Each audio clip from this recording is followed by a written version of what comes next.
So, guten Abend, sehr geehrte Damen und Herren. Herzlich willkommen zum ersten Inspirational Talk der Swiss Innovation Forces hier im Stufenbau in Ittingen. Ich bin als Ostschweizer erstaunt ab diesem monumentalen Bauwerk hier. Das kennen wir nicht so bei uns in der Ostschweiz. Da haben wir eine spezielle Beziehung zu Bern als Untertanenkanton. Spaß beiseite, es freut mich sehr, Sie hier in diesem Rahmen begrüßen zu dürfen und mit Ihnen gemeinsam die nächsten paar Minuten zu bestreiten. Kurz zu meiner Person, damit Sie auch wissen, mit wem Sie es in mir zu tun haben. Ich bin Julian Thorner, ich bin der Kommunikationsspezialist bei den Swiss Innovation Forces. Man könnte sagen, ich bin der PIO der Innovationseinheit. Die Tatsache, dass Sie heute Abend hier sind, sagt auch, dass Sie wahrscheinlich schon einmal von Swiss Innovation Forces gehört haben oder vielleicht schon die Arbeit zugunsten der Armee, der Schweizer Armee erleben durften, miterlebt haben oder vielleicht mitgestaltet haben. Deshalb nur noch kurz der Vollständigkeit halber, was wir als Innovationseinheit machen. Wir haben einerseits den Auftrag, Innovation zu betreiben, nur ist immer die Frage, was heißt das denn jetzt ganz genau? In unserem Fall praxisnahe, praxisorientierte Lösungen zu suchen für die Schweizer Armee und dann eben auch für die Verteidigungsfähigkeit, diese zu stärken als ultimatives Ziel. Wie machen wir das? Wir machen das schnell, unternehmerisch und dann eben auch immer mit Fokus auf die Nutzerinnen, auf die Nutzer, also in unserem Falle auf die Truppen. Und das heißt in letzter Konsequenz auch, sind wir eines der Instrumente der Schweizer Armee, um die Adaptionsfähigkeit der Streitkraft zu stärken. Kurz zum heutigen Abend, damit Sie auch wissen, ich nehme an, Sie kennen das Programm, der Vollständigkeit halber auch hier noch einmal. Wir machen ein kurzes Intro des Kommandanten Lehrverband Panzerartillerie, Brigadier Yves Gechter, der gleich nach mir auf die Bühne kommen wird und so den Steilpass geben wird für das Referat des heutigen Abends, wieso Sie auch alle hier sind. Es ist natürlich das Input-Referat von Volodymyr Dzhydzhora. Er ist seines Zeichens Präsident der Association of Reserve Officers and Veterans of Ukraine. Das wird 30 Minuten dauern. Im Anschluss sind Sie herzlich dazu eingeladen, dann fast schon aufgefordert, Ihre Fragen zu stellen. Wir haben 30 Minuten da anberaumt, also alles, was Sie sich während diesen 30 Minuten Referat im Kopf denken, bitte tragen Sie es nachher vor. Es geht hier heute Abend wirklich darum, um so viel wie möglich Erkenntnisaustausch zu betreiben und das Wissen von uns allen in diesem Raum auszutauschen. Das hier zum Modus operandi von heute Abend, genug von unserer Seite. Auch hier sind wir schnell und iterativ unterwegs und ich übergebe jetzt das Wort an Herrn Brigadier. Dankeschön.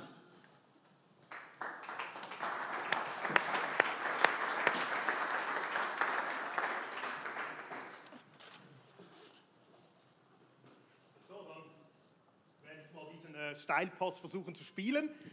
Geschätzte Teilnehmer dieses heutigen, wie ich jetzt gehört habe, ersten Inspirational Talks zum Thema moderne Kriegführung und was wir aus dem Krieg in der Ukraine lernen können. Lassen Sie sich meinen Steilpass kurz mit einem Zitat eines Generals einer der wohl modernsten Armeen dieser Welt beginnen. Und so ein Zitat von Lieutenant General Moshe Ya'alon, former Israeli Chief of General Staff, 2002 bis 2005. Und auch Defense Minister 2013 bis 2016. Er hat gesagt, the challenge of detaching from the old and the familiar and preparing for the next war requires us to overcome the well-known obstacle of preparing for the last war. Also auch die israelische Armee, wo man eigentlich immer denkt, sind einen Schritt voraus, haben dieses Phänomen wie fast alle Armeen, dass wir eigentlich dazu tendieren, den letzten Krieg vorzubereiten. Der Krieg in der Ukraine zieht sich nun schon 3,5 Jahre hin. Was als eine kurze russische Spezialoperation begann, entwickelte sich zum größten Krieg in Europa seit dem Zweiten Weltkrieg. Ein Krieg, der uns durchaus die Bedeutung klassischer konventioneller Waffensysteme vor Augen führte. Nehmen wir zum Beispiel das Beispiel der Artillerie oder die Kanonenfliegerabwehr. Ein Krieg, welcher uns jedoch auch tagtäglich aufzeigt, dass wir gerade eine militärische Zeitenwende erleben. Der massenhafte Einsatz von Drohnen zur Aufklärung auf allen Stufen machen das Gefechtsfeld so transparent, so gläsern wie noch nie. Bewegungen und Massierungen werden durch beide Kriegsparteien frühzeitig erkannt und bekämpft.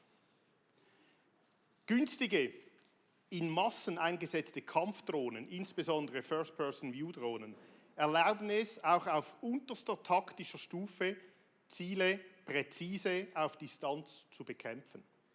Entlang der Frontlinie entstand so eine rund 20 Kilometer breite Todeszone, welche mit herkömmlichen Methoden nur unter größten Verlusten zu überwinden ist.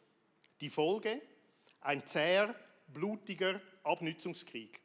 Eine taktische Krise, wie wir es wohl seit dem umfassenden Einsatz des Maschinengewehrs und der Artillerie 1914 nicht mehr so gesehen haben. Auch wenn es gefährlich ist, aus einem aktuellen Krieg oder einen aktuellen Krieg als alleinige Blaupause für den Krieg der Zukunft zu nehmen oder eben wieder den letzten Krieg vorzubereiten, so kann doch aus meiner Sicht mit Sicherheit eines festgehalten werden. Die Drohnen sind gekommen, um zu bleiben. Und ihre Weiterentwicklung verläuft rasant. Als Armee, welche sich die Wiedererlangung der Verteidigungsfähigkeit auf die Fahnen geschrieben hat, müssen auch wir uns überlegen, wie wir unter solchen Umständen kämpfen wollen und überhaupt noch kämpfen können. Wie wir uns nicht nur gegen den massenhaften Einsatz von Kampfdrohnen schützen können, sondern wie wir solche Systeme auch selber erfolgsversprechend einsetzen und dies in unserer Doktrin entsprechend integrieren können.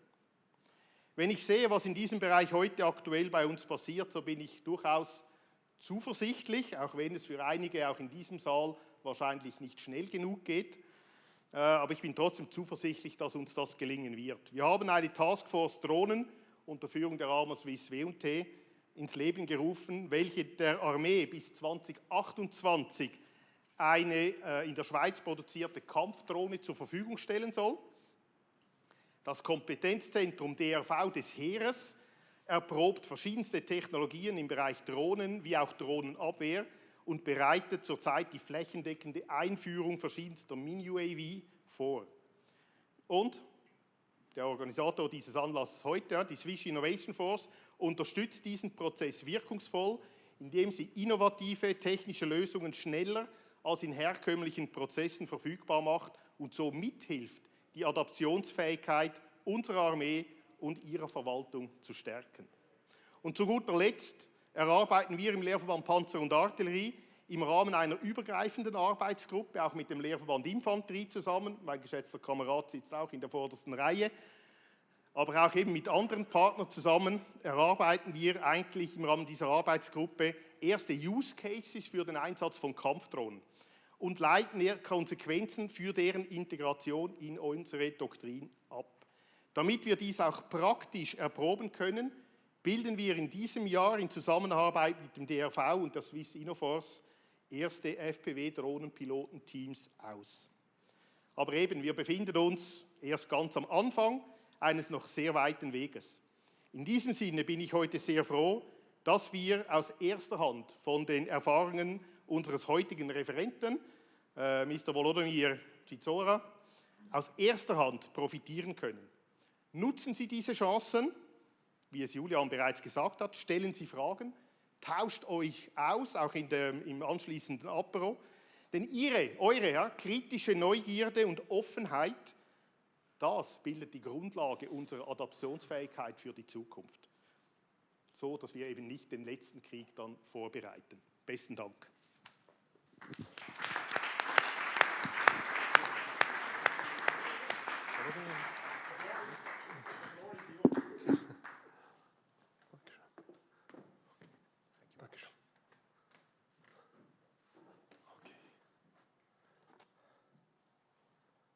Okay, guten Abend, meine Damen und Herren. Bevor fangen wir an, möchte ich ein paar Wörter über mich selber zu sagen. Ich habe 8 Jahre als Militär gewesen. Ich bin als Militär gewesen, Soldat, Kadett und Offizier. Meine Militärprofession ist Übersetzer, Dolmetscher, Farsi. Das brauchen wir nicht jetzt, noch nicht, glaube ich, werden wir nicht brauchen. Und dann habe ich 26 Jahre für für Auswärtige Amt der Ukraine gearbeitet, in Iran, Afghanistan, Syrien, Lebanon und Vertreter der Ukraine in der NATO-Politikkomitee. Und jetzt, als Herr General geäußert, mache ich eine Reservistenarbeit. Also heute werden wir über diese neuen Technologien sprechen. Ich habe nicht alle Wörter auf Deutsch darüber, deswegen werden wir auf Englisch das machen, aber Sie können in Deutsch, aber nicht Schweizerdeutsch, aber Deutsch Ihre Frage stellen. Ich werde mich freuen darüber und dann fangen wir an. Also, was wir jetzt haben, ist der Krieg. Im Krieg gibt es keine Regeln, ganz keine. Keine Human Rights, keine Militärrights, keine ICRC, nichts, einfach nichts. Jeden Tag, jeden Moment gibt es keine Regeln. Gibt es auch keine Abmachungen. Zum Beispiel haben wir Russland so viele Abmachungen gemacht. Was funktioniert? Funktioniert es nicht. Entweder es ist strategisch oder taktisch oder humanitarisch, funktioniert es nicht. Ihr habt nur zwei Optionen, töten oder getötet werden. Und das war's. Also dann jetzt muss ich auf Englisch switchen. Ich mache ein bisschen, a little bit less official, if you don't mind. Broader battlefield, what we have at the moment in Ukraine. So this will be citation from one of the most prominent generals we have, and you will see who he is. So it's ecosystem of different systems. They appear and disappear each and every day, so the adaptation gap 2 to 3 weeks only. When invasion started, it was 2 to 3 months. You should keep this in mind. War has become highly, extremely technological. So if you don't catch up, you will lose. So this is not anymore like this one, against very huge and sophisticated enemy. So you can bomb an Iranian facility. They cannot answer. You can bomb Houthis. They cannot answer. You can bomb Syrians that cannot answer. But if you send this to Russia, they will shut it down. This one, yeah, it's a drone, multi-million drone. It doesn't work as well. Yes, it works, but to the extent that you cannot use it effectively each and every day, and it costs a lot if it is shut down. End of story. This is actually what works. This is, so-called Moscow, Russian flagship. It was shut down by not these two sophisticated technologies, but something we made back in Ukraine, planned in Ukraine, and administered in Ukraine. And so this was the beginning of this story, big story, and we still have the continuation. So technologies, once theoretical, now they are now saving lives and winning battles in real time. It's like this. This is my own team's, one of the first, our FPV drones. That time, 3 years ago, the cost was €400, just like this. And these guys, they are setting out this electronic warfare, the new system. And you cannot have electronic warfare appliances for everything. You can have for everything Either you switch everything off, including your systems, communication, control, command, or you will be hit. Remember, töten oder getötet werden. And so success is not just from drone, but about integration into the whole huge ecosystem. And so this is what the current situation is, and this is what you not just need, you have to and you must follow as a country, as a military, as a society, because during the war there is no separation between the society and the military. It's the job of every citizen, and I'm really happy that I'm having this first talk in Switzerland, because your army and your defense system is built on your society. That's actually what we are trying to do now. So this Valery Zaluzhny talked a couple of years ago. That was the beginning of the story. So, oh, sorry.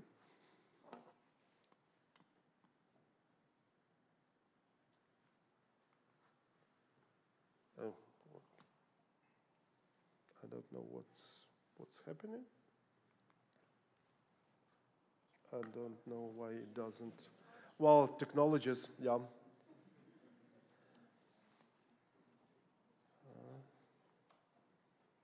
No. Okay, so we will try this. Yeah. Okay, good. So now it's artificial intelligence, digitalization, and censorship loop. This is what you've heard a lot, that you are hearing a lot. We will try to dig a little bit deeper. So how it is connected to you personally, to your military profession, to your units, and to your country. So battlefield's nervous system, faster threat recognition and prioritization. So you need AI. It functions much faster, it detects targets much faster, it gives command and control system this superiority we didn't have before. So this is not like this guy from a science fiction movie who is ruling the battlefield. So about the digitalization, it is real-time operation picture for all units. We have systems, we will consider them in a couple of seconds. When you use them, you have different access. You have it in your gadget, but not in your military gadget. It's open source, but you cannot download it openly. You receive your gadget together with your software, and boom, you're connected at your level. Either you're a soldier or you are a general, you have different levels. So these are these guys who are ruling the battlefield. This is my team, our own team. So these are FPV drone pilots. This is their live picture when before his retirement, he was several times wounded heavily. And the next picture will be one of his 2,000 plus successful hits. This is it. So one hit, it's not just one soldier like a sniper, but hits like this. So that drone, 3 kilos ammunition was this. How did they manage to do this? This is because they had this command and control system and AI functioning in moments. In moments, in seconds, and in minutes, they knew where this vehicle was, and they flew and they hit it down. So this is actually how it works, not minutes, but seconds. This is actually what we are doing now electronically all over in Ukraine. It's not just front line, it's not just battlefield.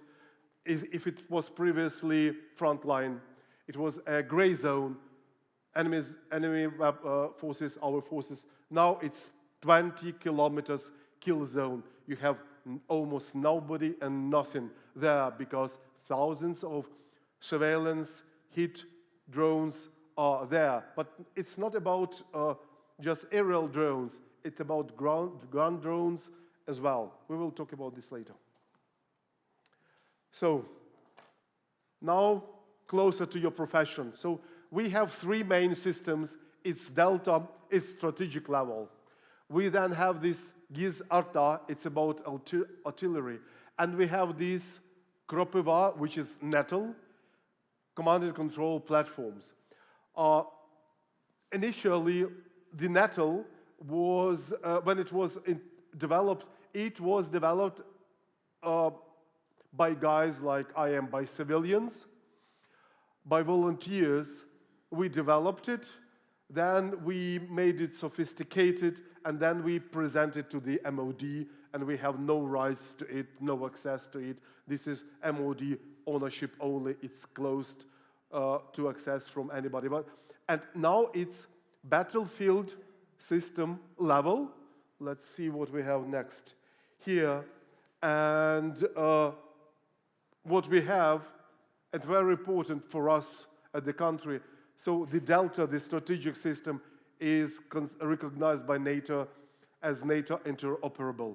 So we can communicate, share what we can share with NATO countries within this system. If, for instance, tomorrow a NATO country or NATO partner which has access to NATO level or restricted levels, so like Switzerland, so you can be easily, if your system, C2 system, systems are interoperable with NATO, they will immediately be interoperable with our system. And this gives really huge advantage. So it's so the system, it's integrated at different levels. So strategic, tactical, and battlefield.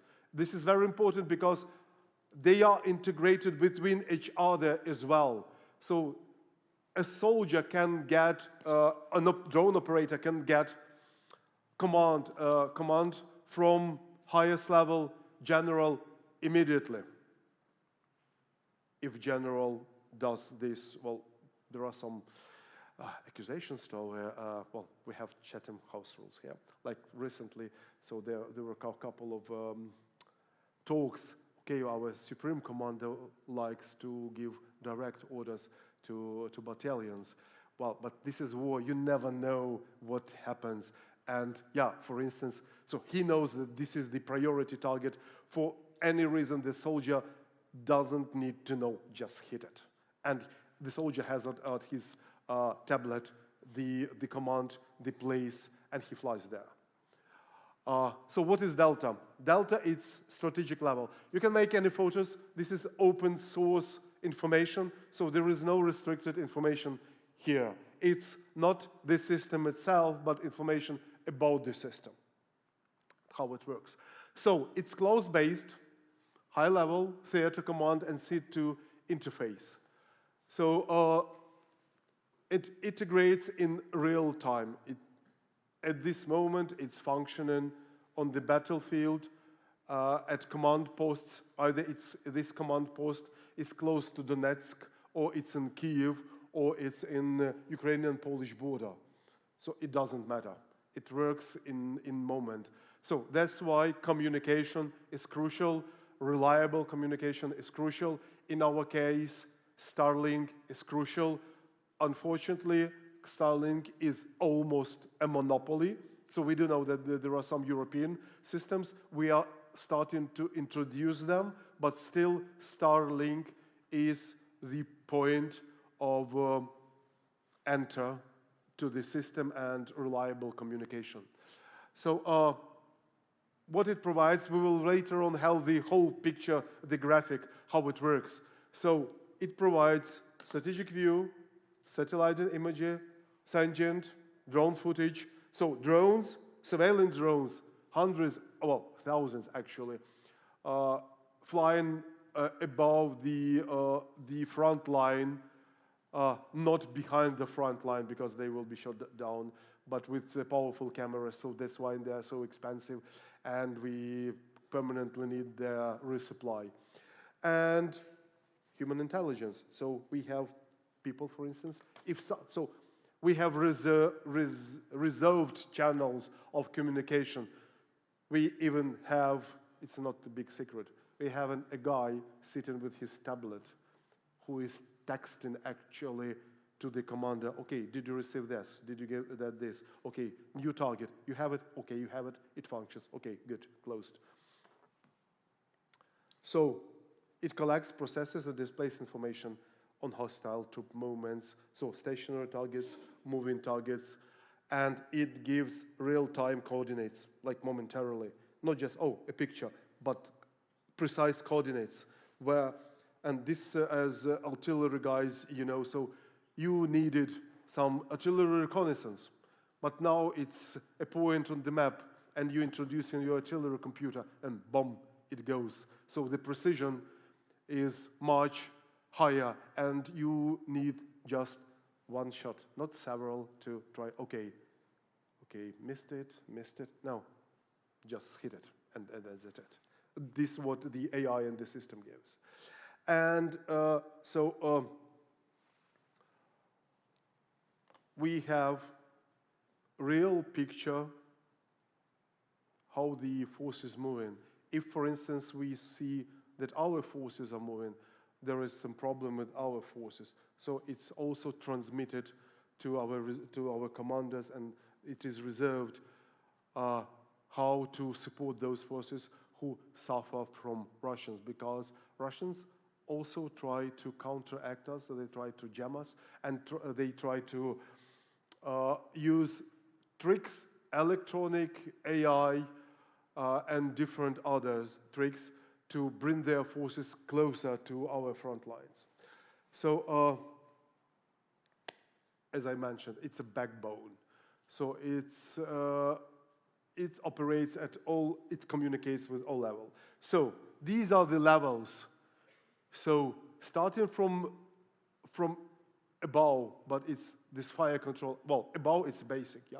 Fire control, this is tactical, operational, and strategic, and then information intelligence. And they are all interrelated. So you, when you are a part of when you're part of a system, if you are general, you have access to all that. If you are a soldier or pilot, you have to this basic level, so the picture you need to know. You see the picture that corresponds to your role only. And these are your commanders who have higher or lower access level, and this is how the commands are transmitted. Sometimes a general can transmit command down there if it was feasible, necessary for the operational, tactical, or strategic purpose.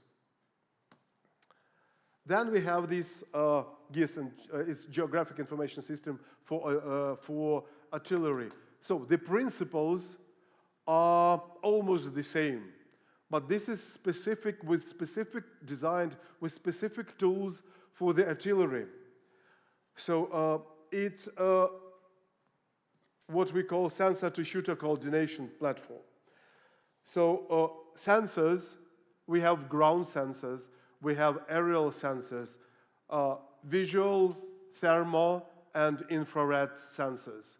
So all this information comes and collects into this platform, and using this platform, commanders give the targets to different units, and so you don't need to move to some place with your self-propelled howitzer. You're lucky. If it's towed howitzer, you need to bring it. So no, the commander in real time can see, oh, I have these forces here, so I know the characteristics of these artillery unit, so I give this target to this unit or to that unit.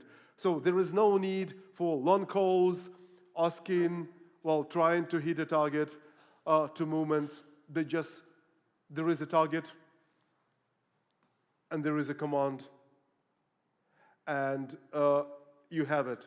So the upper commander using Delta system, they see this situation as well. If they decide, okay, so in our situation we have, well, like 10 FPV drones cruise simultaneously. Well, they know that these drones, so they fly some like 20 kilometers, and the howitzer, it fires like 30 kilometers. Okay, so to destroy this target, we better send howitzer because there is a lot of jamming, electronic jamming by Russians. Okay, so let's hit it by howitzer, and the shell flies there.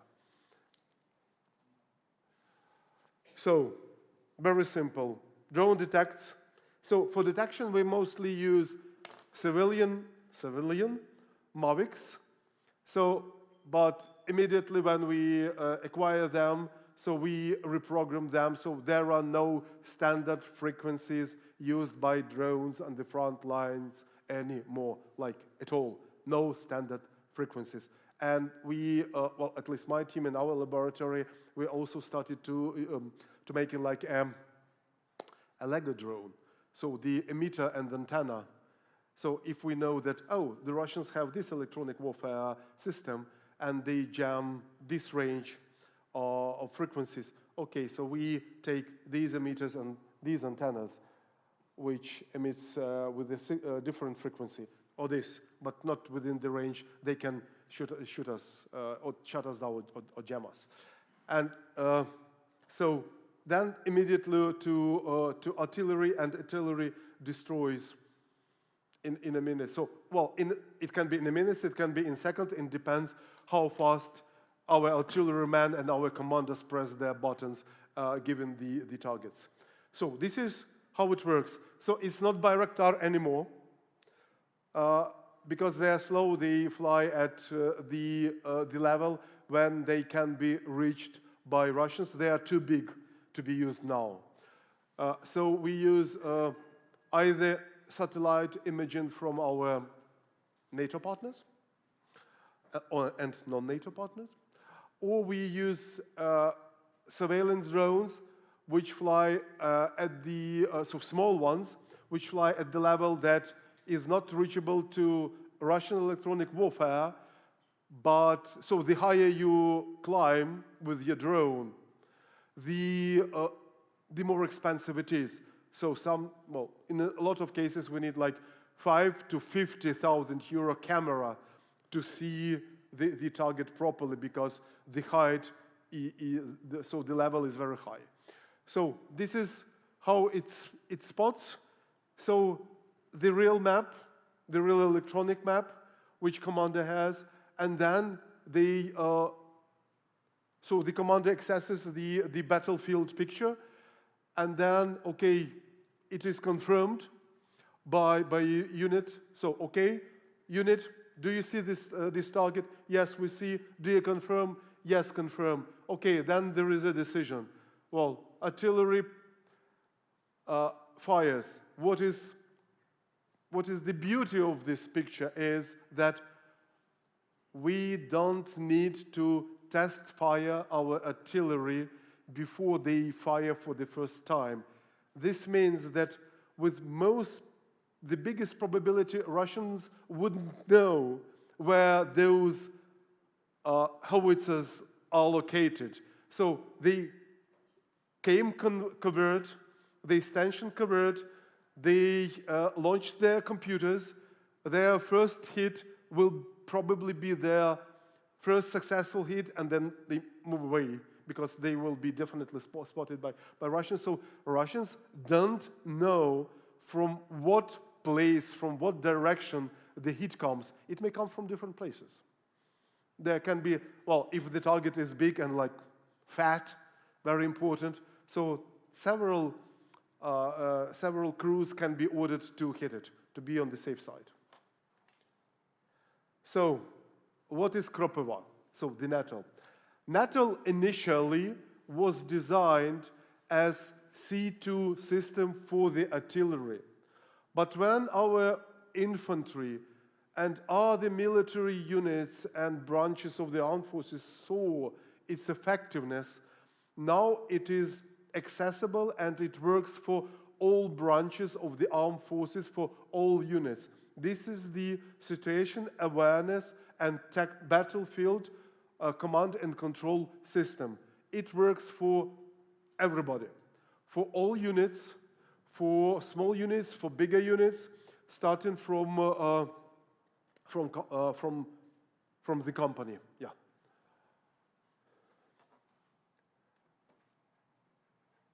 So this is about the systems. So about the principles. What we use to make hits practical. So I don't have.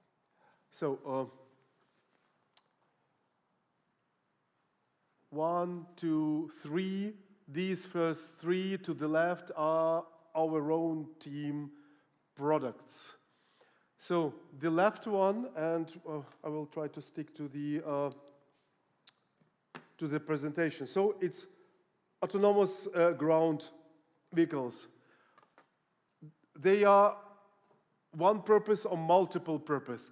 Our team, we stick to one purpose or narrow purpose vehicles because they are most effective in their sphere. So there were no drones in Afghanistan where I worked, or in Syria. But, well, when you do something and you have speciality, expertise on something, then you do it the best. Multiple purpose, it's also a compromise. So this is our design. It's not built yet. We tested metal track, PVC track, and now it's wheel track evacuation drone because wheels are the most effective tool. So it's not those fancy dog-like robots you see, like Boston Robotics. Yeah, they look cool, but they cost extremely a lot of money, and you cannot build it, and you build it very fast, and you cannot replace it very fast. These can be done very fast, and this one, for instance, costs, I believe, approximately 10,000 euro. So, but with these drones, with the ground platforms, what we have, so they are drones, so remotely controlled, but we have terrain. It's not like aerial drones. So what we do, either we put antennas or we put relay drones. So that one, the third one, we mastered, actually we sold it to one of NATO countries already, together with our engineer. So we mastered, firstly, to use it as a bomber, and so effective range was 60 kilometers. So it's made of very light material, not even plastic or metal.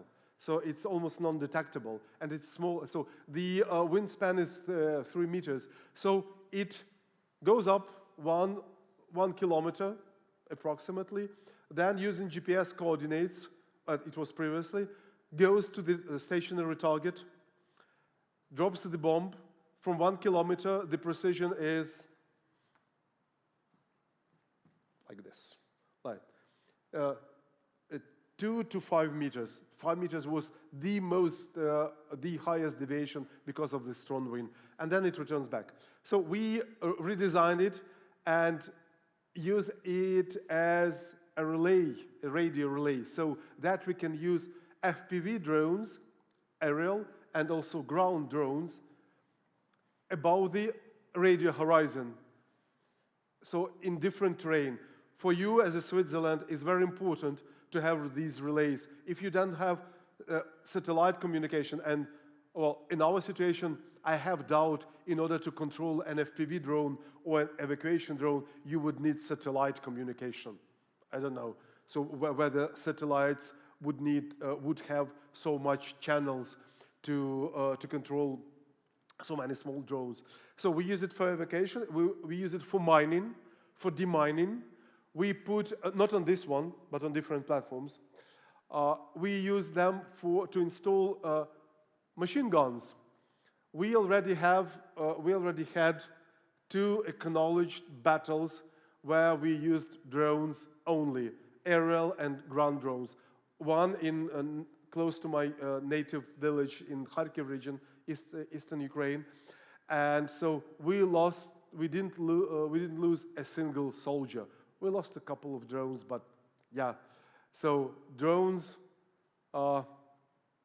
it's what you use when you use your printer. So it's a paper, it's an ink. Because drones you can substitute, you can build more, and you can build new. You can build a drone, so one person can build 5 FPV drones in a day.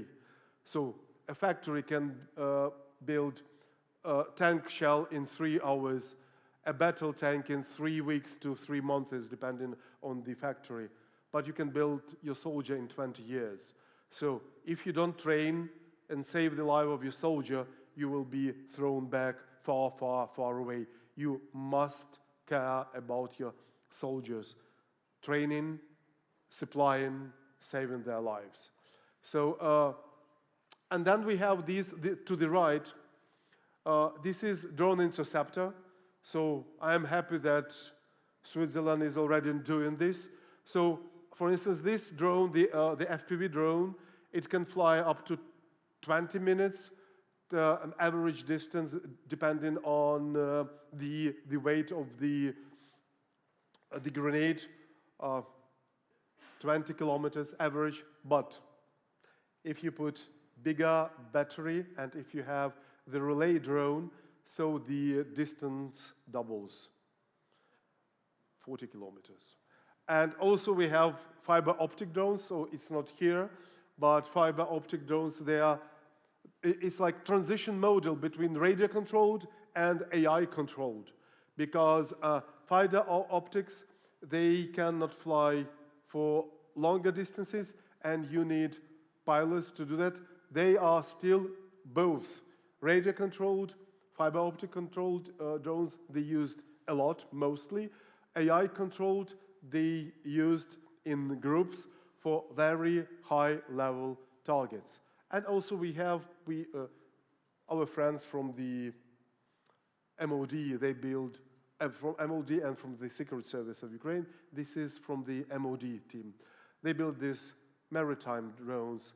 So we can show them how they work, but we cannot share technology or design or construction, so it's prohibited because it's high secret that the previous Moscow flagship missed this one, but the rest, many other ships, they had experience to communicate with it very explosively. So as I mentioned, so different distances using the relay, using fiber optics. Why the difference? Well, if there is jamming, you cannot use radio controlled. And for instance, if there is like net corridors, you heard about, you saw net corridors. So we build corridors or using fish nets in the field that lead to our positions for supply. So a drone, radio-controlled drone, it cannot penetrate it. So so if you use one drone, so it just will stop there. So we had to, Russians do this as well. So we had to redesign the ignition. It's not mechanical. It's controlled. You ignite yourself, but you ignite one drone, you send the next drone. But however, the target that you are willing to hit is already gone. So, but the net hangs not to the ground, but like this, to your knee. Then but radio control drone cannot go so down. You use fiber optic control, and it can almost crawl. So the fiber optic drone flies here and hits the target.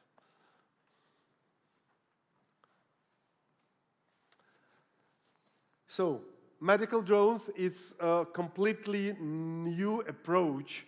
So any drone can be medical. But we are now working together with MOD and with the National Military Medical Academy. We would like to have completely humanitarian teams within our military.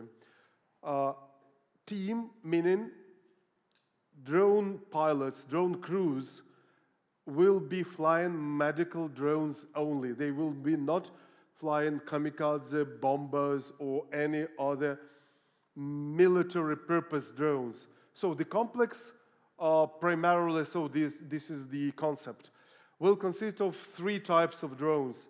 Surveillance drone, probably this one, the third one, or its model, so that can fly for hours above with powerful camera, around 50,000 euro, to spot a wounded or a Kaya soldier. So working as relay for FPV drone and for ground drone as well. So when we spot that, we're already testing it, this approach.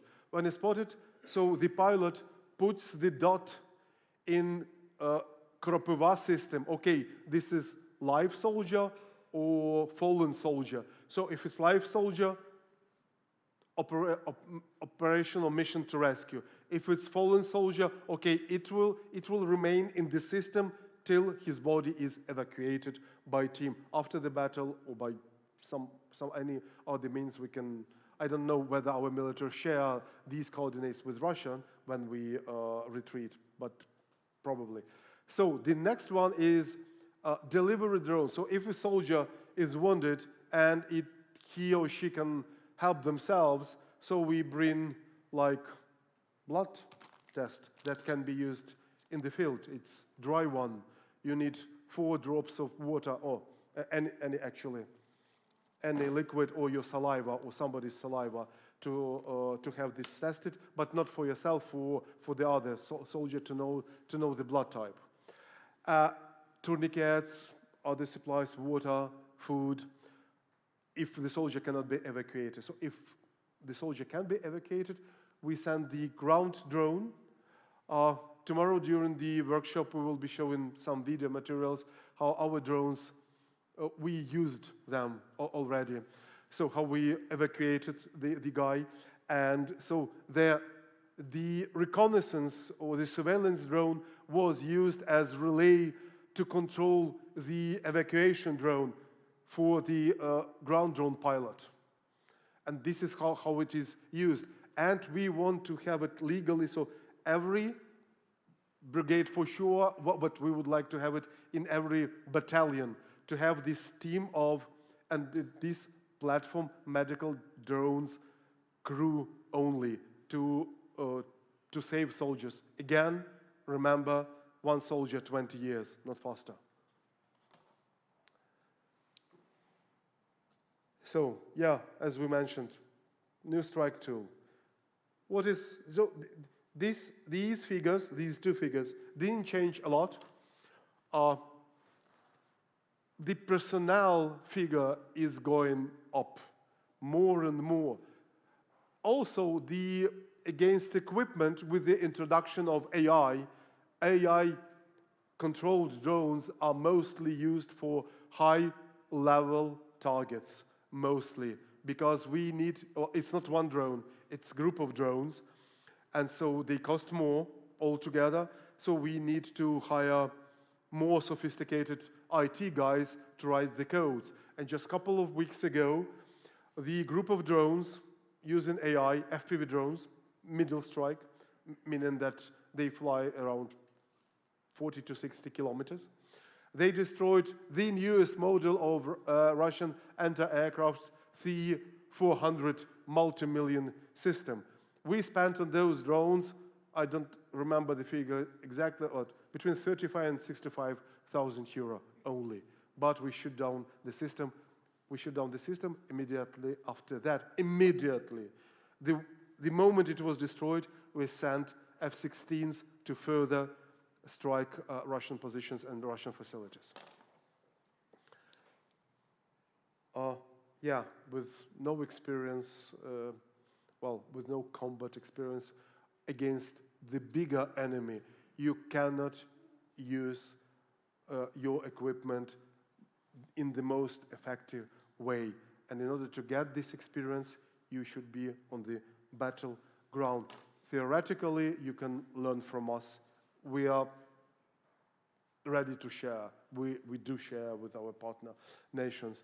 However, you don't know, and we don't know, how Russians react tomorrow, after tomorrow, to new developments we have. So, what could be effective counter-drone framework?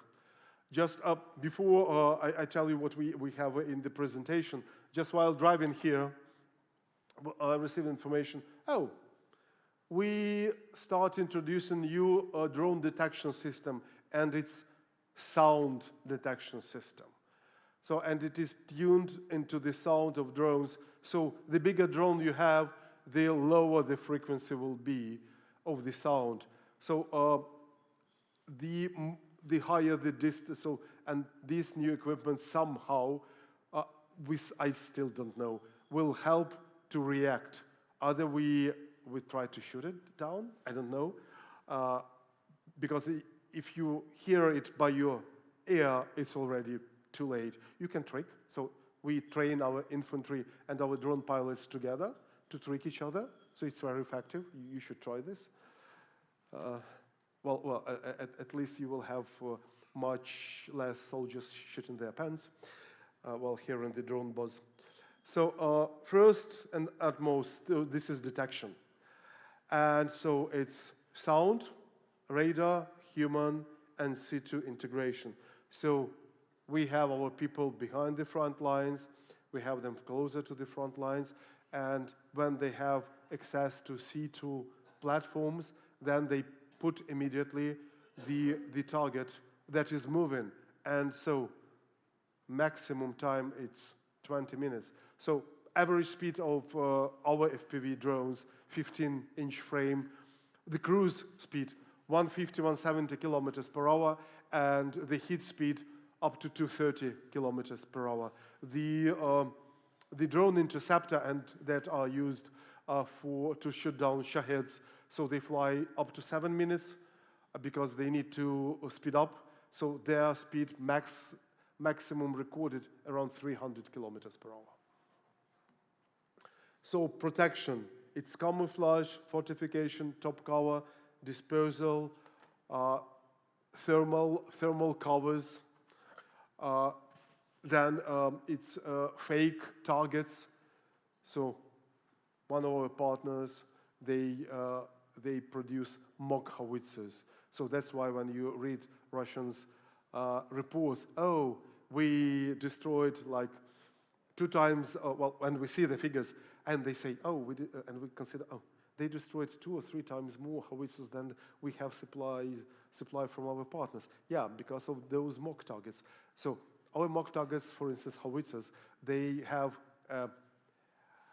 thermal devices inside. So when the Russian drone flies, so the pilot sees, this is live howitzer because the barrel is heated. It's red. Okay, go to hit it.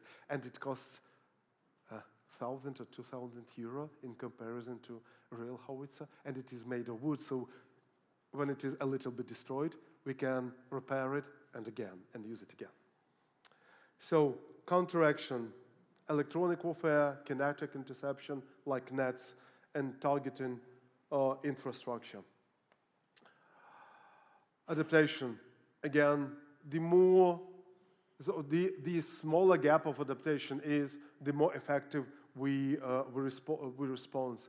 We need to be flexible. For instance, our pilots, drone pilots, they are one of the primary targets for the Russians. If they send an aircraft to destroy some base where we cook for our soldiers, for instance, but somebody spotted our FPV, or they spotted a tank or a couple of tanks. But if they spotted FPV team, they go with that 500 kilos bomb to shoot down FPV crew. So actually, this is how our pilot was injured. So they dropped FPV, the bomb close to their place. So they were completely buried under the ground. So their comrades managed to dig them out. In one day, when the Russians spotted their approximate location, they sent 44 drones to shoot down this crew. So they believed they shoot it. So what our pilots do, they build fake stations, fake holes. Like this would be the entrance to the control room, like that was you saw on the picture. It was during the Christmas time. So they built fake entrances. So Russians, fortunately for the crew, they've been hitting fake entrance, and it was like a couple of dozens meters away from the real spot.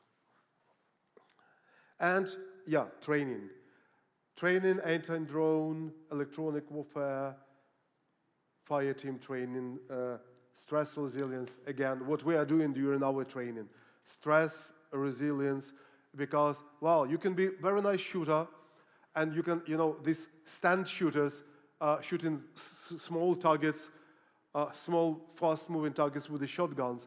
But if you hear this buzz and you do know that 1 kilo, 200 actually grams grenade can do to you, you may panic. You need to have guts to shoot. Well, if it's flying in your direction, you will have much less opportunities to survive, but probably you survive injured. Well, injured survival is better than death. So now I hope that this will be interesting for you. So we tried to collect open information we have about Switzerland, about several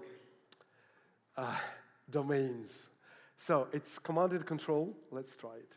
So what we have, you saw Delta, Kropova, Gisarta.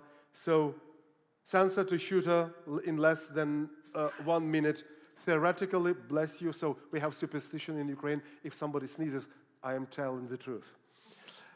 So, but in real time, it's up to 2 minutes. Like this test, so the reaction time is 40 seconds, but full test is 2 minutes.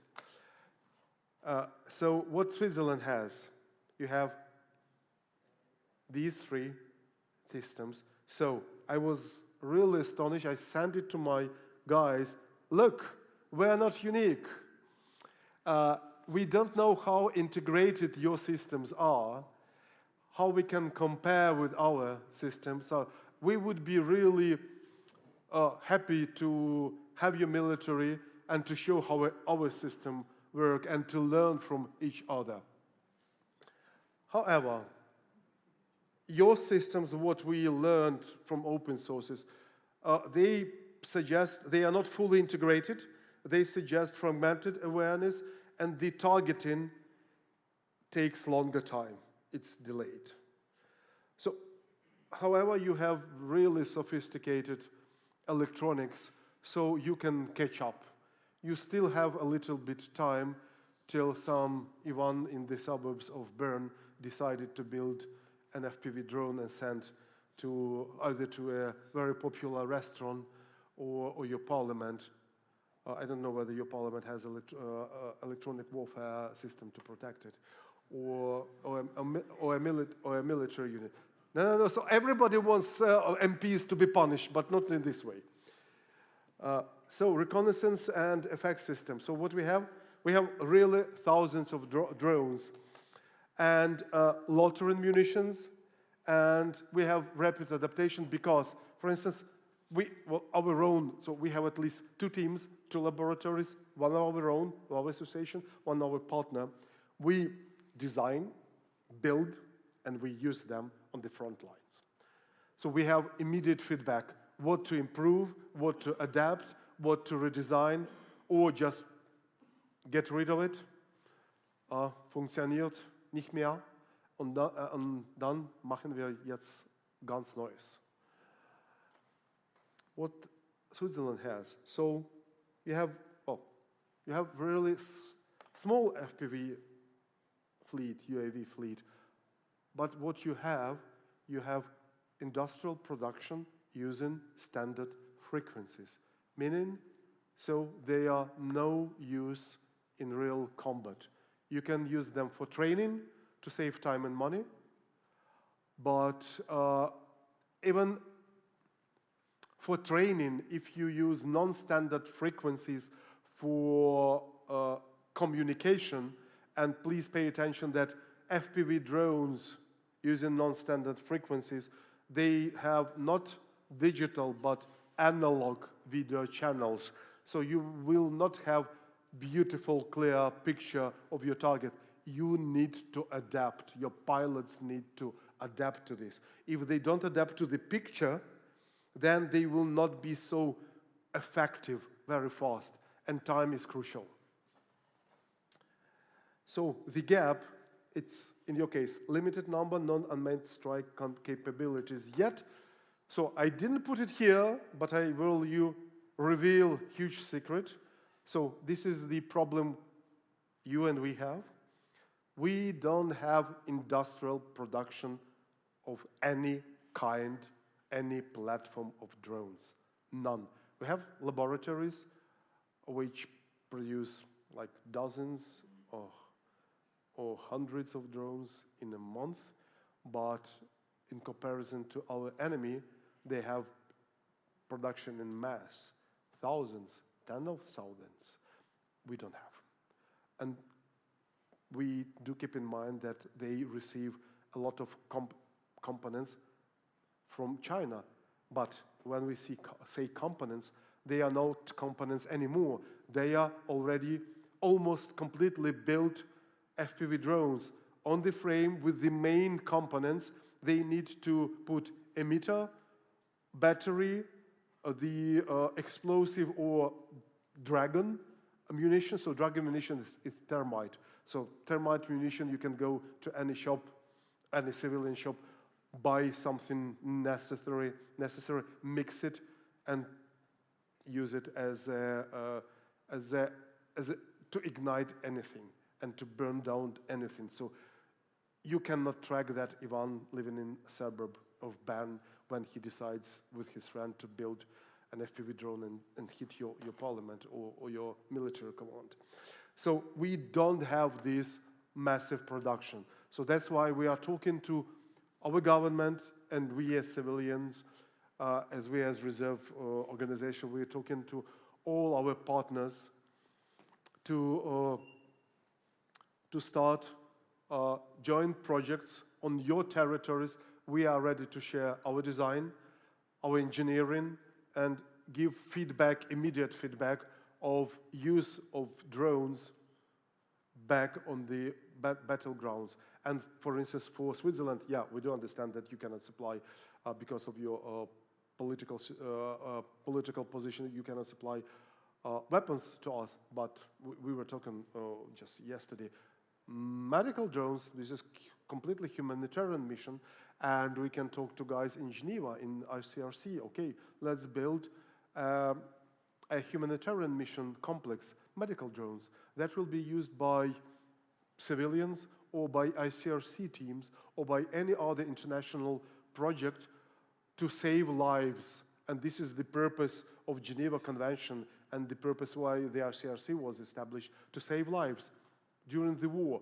Just send medical drones with the trained pilots. So we can do this together. Think about this as well. So robotics and artificial intelligence. So what we have, you saw combat robots, mine clearance. So the same drone can lay mines and can also destroy mines. Medevac drones. So ground drone. Just a couple of weeks ago, we so we did something for the first time. It's always something for the first time. It cannot be considered a medevac drone, but what we did, there was a wounded soldier in kill zone. He was wounded in his legs, so we couldn't send. So it was not from he was not from our team, but it was from one of the infantry brigades. So there was no possibility to send a ground drone to rescue him. So the brigade took big drone that can carry heavy weight, and they sent him electric motorcycle. they dropped that motor, so they put down the motorcycle. And the drone went way back, and so he escaped using that electric motorcycle. This is how actually adaptation works. Why electric? Because you cannot hear it. So though it was slightly heavier, and so they waited till the wind slows and goes down, and then they sent it immediately, and yeah, he was rescued. At the beginning of the invasion, it was impossible. So, your robotics are mostly civilian, what we learned from open sources, and so you still need much more AI integration, because again, it's combat field related. So it needs access to real experience because of the enemy's counteraction. You can build brilliant, nice, effective in civilian situation AI models, and suck, it doesn't work in combat condition. So just ask us and we will tell you, we will show you what we do, and we will probably talk as well how we do this. Adaptability difference. So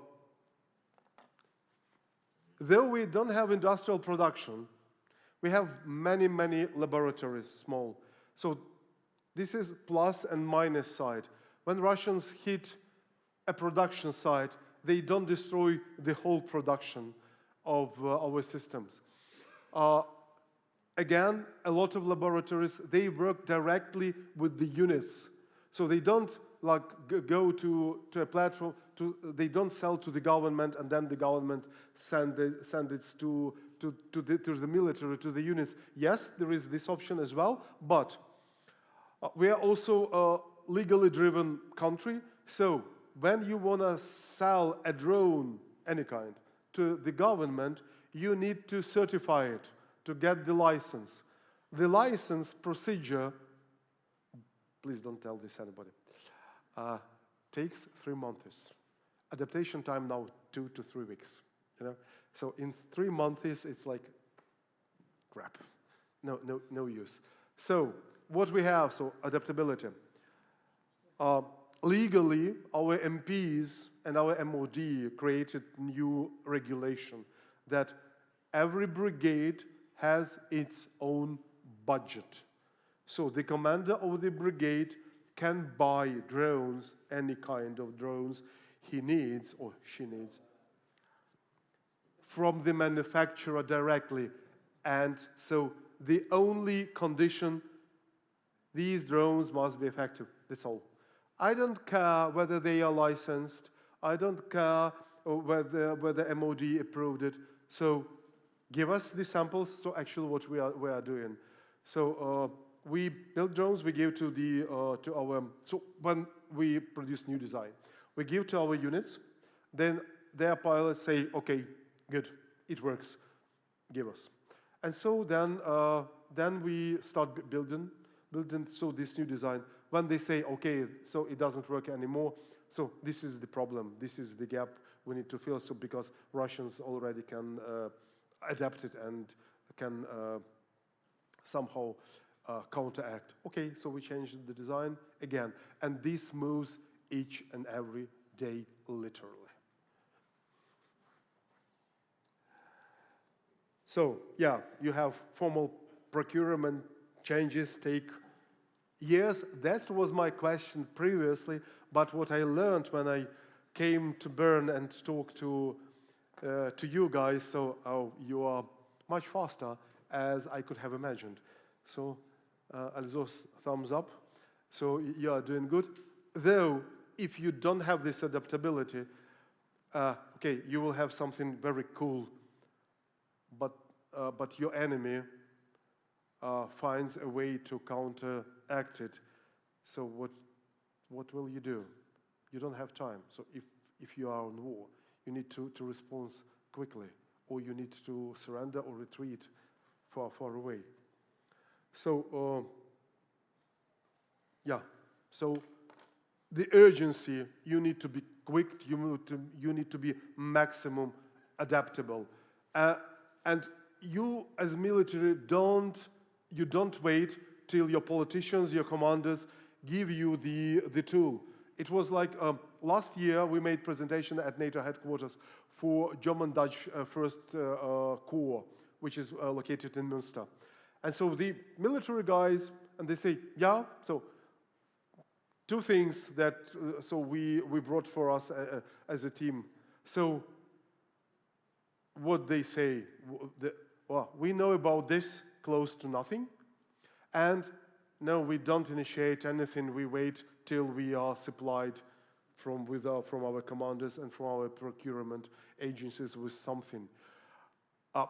Well, it's naturally because they never had this experience. We never had this when the invasion started as well. But now you can see, you see the picture, you must understand. This must come from your level, from the military. So you are the people who are on the battleground, either in trenches or in command posts or in bunkers or at headquarters, anywhere. If you don't tell your bureaucrats don't have this experience, understanding, knowledge, expertise. They have no idea. They will be consulting and consulting and consulting. Somebody, probably you will be invited as well. I don't know the system, how it works in Switzerland, but if you don't help yourself, help your country, you will be the first targets, and then this will come to your civilians, or, well, as far as you have militia approach of the army, still more civilian than the regular military. So, potential problems, well, as we see this. So this is slow decision making without fully integrated C2. If this is the case, again, talk to us. Well, military channels, our company channels. So we cooperate, we integrate with our military on daily basis, not digging inside, but there are some crucial points that you need to know about strategically and tactically. If it's not done, you are late. If you are late, you lose. So there is no full-scale unmanned strike capabilities as you plan till 2029. So I know where this figure comes from. It comes from NATO headquarters analysis. So, but this figure came like half a year ago. Now NATO analytics say it's not 5 years anymore.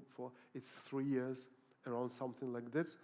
Just look how fast the technologies evolve, that even NATO analysts say, oh, we need to catch up with this, because it's already next level, it's AI level. It's much faster than just new design of a drone. It's new strategic solution. So, yeah, limited fleet, no rapid replacement. Again, massive production, industrial production is good till it needs to adapt and redesign. So the more expensive, the more sophisticated hardware you have, the more time you will need to redesign and adapt. With software, it's much faster, but with hardware, it's longer. So it shouldn't be expensive, because why wasting so much money for a tank, to protect a tank itself by tank systems, if you can destroy the best combat tank with 3 to 5 FPV drones, each one costing between 500 and 1,000 euro. So 5,000 to 5,000 euro max, you can destroy tank over the radio horizon, over the reach of the tank gun, over the reach of the howitzer. and so in the close position. And this will be a guy wearing glasses, not these glasses, but FPV drone glasses. So technology silos and reliance on foreign suppliers. We talked with the generals. So in suburbs of or in Bern, there can be Ivan. I hope there is no Ivan here. But our team did this research. We took 6 European countries a couple of months ago, but we didn't take Switzerland for some reason. I don't know why. So 6 countries, but it's almost the same. So a guy can order and receive from China 7 to 10 days all components to build an FPV drone, all tools to build it, all tools to test and fly it. A guy can be trained during 2 weeks how to build that FPV drone. So we take now 15-inch frame because it's more effective and can be used either for radio controlled and fiber optic control situation. You need between 2 and 4 weeks to teach the guy how to fly it, direct flying, not highly sophisticated. One person, not stupid person, can during one day can build up to 5 drones at home, at kitchen, with using home supply. Well, those supplies not attracting attention of your neighbors. Just recall that fancy movie From Paris with Love. This is something like that. So, 2 guys, me and my friend, we can during the weekend we can build 10 FPV drones in Bern, in suburbs of Bern. They will fly either fiber optic or non-standard frequency. So you cannot track us back from the drone to the pilot. We can fly to a restaurant, to the parliament, to some Oktoberfest. Just hit by drones people. But if we would like to make more harm, we go to a shop, dry components to make the termite solution and just make a big fire. We can fly anywhere and burn something through. So our partner project, it is called Burning Watermelon. No idea why they named it. So they already make this mix. It can burn through 50 centimeters of armory, just easily. So you need to think about this. So, and this is your military culture. So it's less oriented toward rapid innovation. So I'm so happy that you have Swiss Innovation Forces, and I do believe that together we can do something really, really important and necessary for you. So, opportunities for Switzerland. Develop, the faster the better. Oh, shit. Okay, fast track, lottery and munition, network strikes, really necessary. Civilian innovations, for sure, I mentioned that. You have several projects.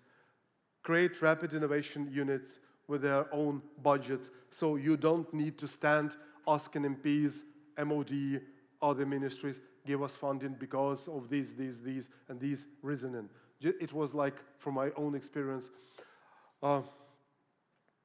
NATO training mission to Afghanistan. So the commander of the mission, he had $1.2 billion in his pocket. He was just buying what was necessary, and it was effective, really effective. So, partner with us. We can do this. We can help design, build, train, and give immediate feedback. Why it is urgent for Switzerland? So, it took 3 years for us to start adapting very quickly. You can't imagine how many lives we lost, how many amputees, well, if it is about medics, how many amputees we had, because we didn't integrate, we didn't have these new technologies. So has resources, capabilities, no battlefield feedback, again, ask us. So you must have this holistic, vertical and horizontally integrated C2 platforms, not one, because it can go down, it could be hacked, it can happen anything. Strike drones. Oh, no, it's not this one. Okay, I can try, but if it works. And again, you need to be very fast. The recommendation not just for you, but for the modern army. So modern warfare, again, fast, adaptable, smart, hire smart people from business. They have completely different mindset. So the more you do, the faster you will be, the more successful you'll be. So if you are slow, so your drone or your pilot will be killed before he starts flying. And so, again, this is about speed, about the action, about the experience. You can learn from us. It's all the same. It's about the experience. And deploy multiple solutions. If there is one unified solution, you will lose, because there will be found or made a hole in your system, and it will be penetrated. So field mobile, electronic warfare, and countermeasure platforms, they were effective in our case as well. So each soldier, either you are infantry, tank, artillery, and medic, you should be trained to understand. Again, at least not to shoot your pants. Yeah, it should be integrated anywhere. So the system, you know probably, we have anti-drone system carried mobile in your backpack systems. You put it in your backpack so you are protected. You are protected a little bit more, not completely, but still you are protected. And yeah, cyber intelligence to disrupt supply chains. Again, when your enemy wants to start acting against you, they will use, first of all, cyber attacks, for sure, to disrupt all your communications, all your interactions, all your platforms. So, the summary, I would like to use, again, the wise words of our general. So, what is the strategy of the war?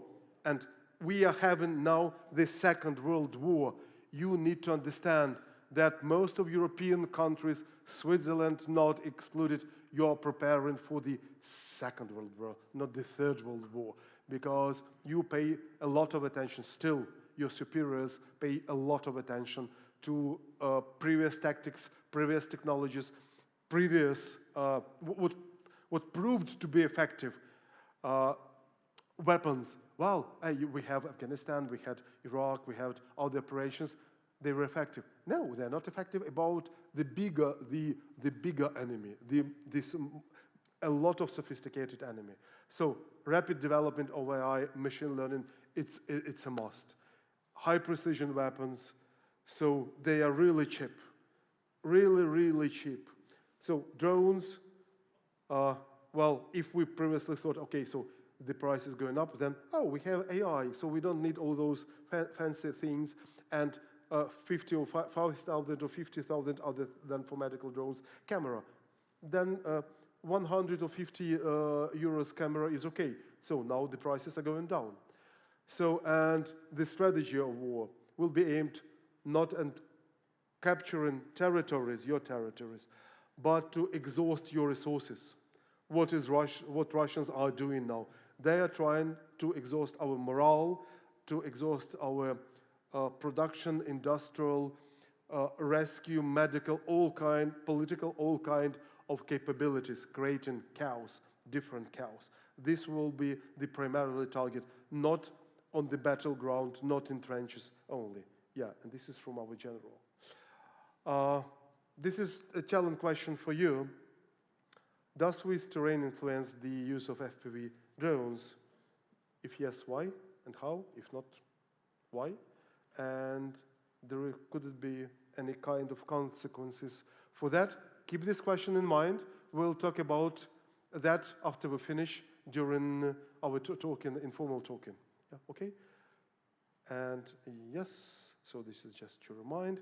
So you can scan it. You have all my and our association contacts here. We answer to everybody who asks us. If we don't ask fast, this means that we are verifying our partner, who that partner may be. Back to the host. Thank you so much.